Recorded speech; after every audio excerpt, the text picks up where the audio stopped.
নমস্কার বন্ধুরা, পম্পার কিচেনে আপনাদের সকলকে স্বাগত। আজ আমি আপনাদের সাথে একটা অপূর্ব স্বাদের নরম তুলতুলে স্পঞ্জি বাটি কেকের রেসিপি শেয়ার করব। কেক আমরা কম বেশি সবাই ভীষণ খেতে পছন্দ করি, আর এই যে কেকটা বানাবো এই কেকটা আপনারা চার সাথে খেয়ে দেখবেন, অসাধারণ খেতে হয়। বাচ্চা থেকে বড় আশা করছি সবাই ভীষণ পছন্দ করবে আর খুব মজা করে খাবে।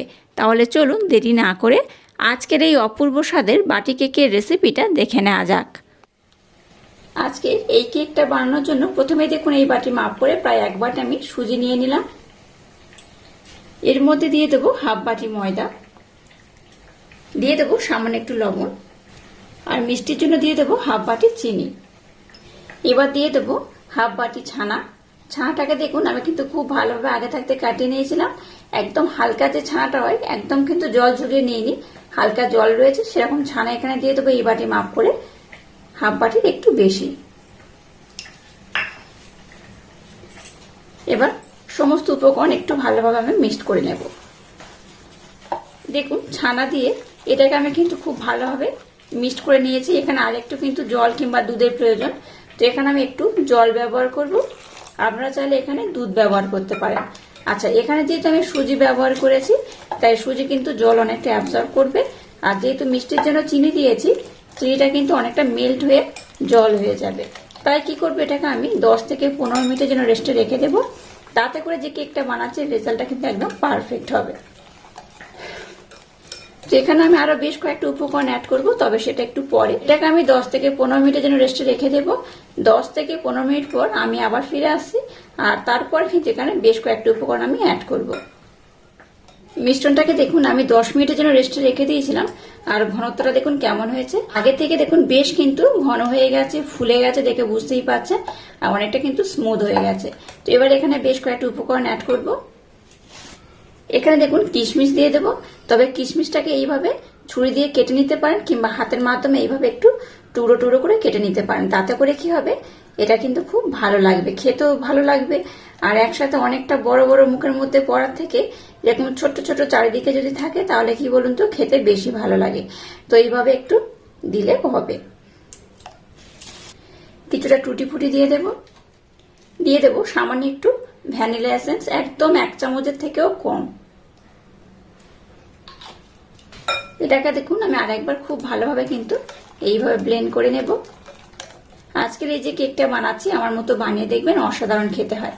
এই কেকটাকে বসিয়ে দিয়ে চা বসিয়ে দেবেন, দেখবেন চায়ের সাথে কেকটা খেতে অসম্ভব মজাদার হয়। বাচ্চা থেকে বড় সবাই দেখবেন ভীষণ পছন্দ করবে আর খুব মজা করে খাবে। এবার এখানে ছোট্ট চামচের 3 ভাগের 1 ভাগ দিয়ে দেবো বেকিং পাউডার। খাবার সোডা বা বেকিং সোডা একদম অল্প করে দিয়ে দিলাম। এবার এখানে সামান্য একটু আমি জল অ্যাড করব।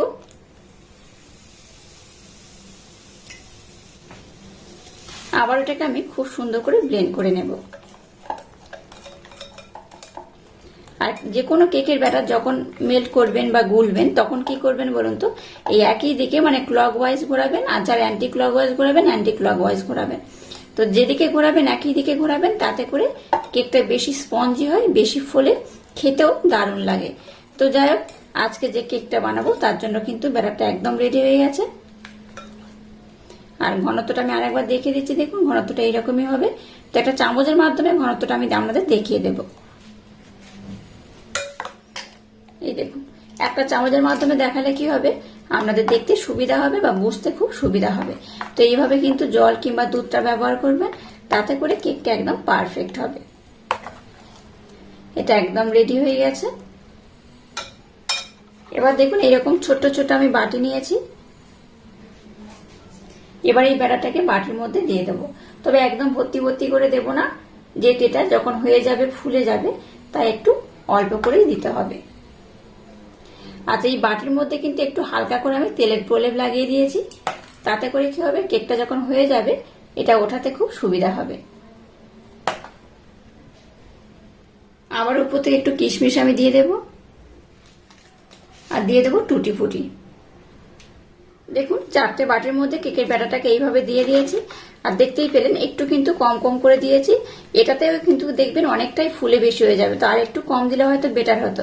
তো যাই, এটাকে আমি খুব ভালোভাবে দিয়ে দিয়েছি। চলুন এবার এগুলোকে আমি বানিয়ে নেব। এবার দেখুন একটা কড়া বসে এরকম স্ট্যান্ড দিয়ে দিয়েছি। এবার এই বাটিগুলোকে এর মধ্যে আমি বসিয়ে দেব।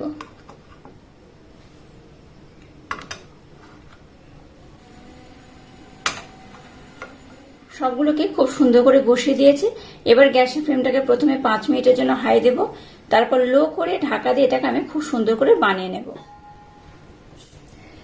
15 মিনিট পর আমি আপনাদের দেখাচ্ছি, দেখুন কেকটা কত সুন্দর হয়েছে। এই দেখুন, আমি এবার গ্যাসটাকে বন্ধ করে দিলাম। কেকটা কিন্তু ভালোভাবে হয়ে গেছে। একটা টুথপিন নিয়েছি, এটার মাধ্যমে আমি আপনাদের দেখিয়ে দেবো কেকটা হয়ে গেছে কিনা। এই দেখুন, টুথপিনটা সম্পূর্ণ দিয়ে দিলাম। এই দেখুন, টুথপিনের গায়ে কিন্তু কিচ্ছু লেগে নেই, তার মানে বুঝতেই পারছেন কেকটা খুব ভালোভাবে হয়ে গেছে। আর দেখুন কেকের ব্যাটারগুলো কত কম দিয়েছিলাম, কত ভর্তি হয়ে ফুলে গেছে, দেখে বুঝতেই পারছেন একদম কিন্তু ফুলে গেছে।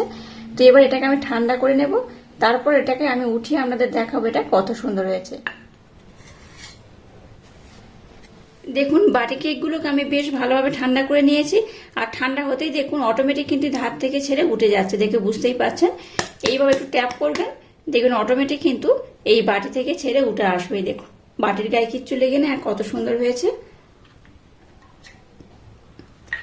একইভাবে সবগুলোকে আমি উঠিয়ে নেব। কেকগুলো দেখুন কত সুন্দর, কত অপূর্ব হয়েছে। পিছনের পোর্শনটাও দেখুন খুব সুন্দরভাবে হয়ে গেছে, দেখে বুঝতেই পারছেন কতটা সুন্দর হয়েছে আর কতটা জালিদার হয়েছে। আমি কেটে আপনাদের দেখাবো।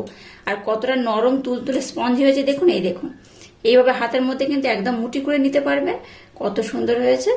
এই দেখুন, দেখে বুঝতেই পারছেন এটা কিন্তু অসাধারণ হয়েছে। তো একটা আমি কেটে আপনাদের দেখাবো এটা কত অপূর্ব হয়েছে। এই দেখুন, ভিতরটা দেখুন কতটা স্পঞ্জি হয়েছে। একবার এইভাবে বাটি কেকটা না বানালে বিশ্বাসই করতে পারবেন না যে এই কেকটা কতটা সুন্দর খেতে হতে পারে। বাচ্চা থেকে বড় এইভাবে কেক বানালে দেখবেন যে কেউ পছন্দ করবে, আর এই কেকে কিন্তু প্রেমে পড়ে যাবে। অসম্ভব সুন্দর খেতে হয়। আর কতটা দেখুন কতটা জালিদার হয়েছে, কতটা স্পঞ্জি হয়েছে, আর একদম কিন্তু নরম তুলতুলে হয়েছে। একবার এইভাবে কেক না বানালে খুব মিস করবেন। তো যাই হোক, আজকের এই অপূর্ব স্বাদে কেকের রেসিপিটা যদি আপনাদের ভালো লাগে তাহলে চ্যানেলটাকে লাইক, শেয়ার, কমেন্ট এবং সাবস্ক্রাইব করবেন, আর পাশে থাকা বেল আইকনটা প্রেস করে দেবেন। তাহলে টাটা, আবার দেখা হচ্ছে নতুন কোনো রেসিপি নিয়ে।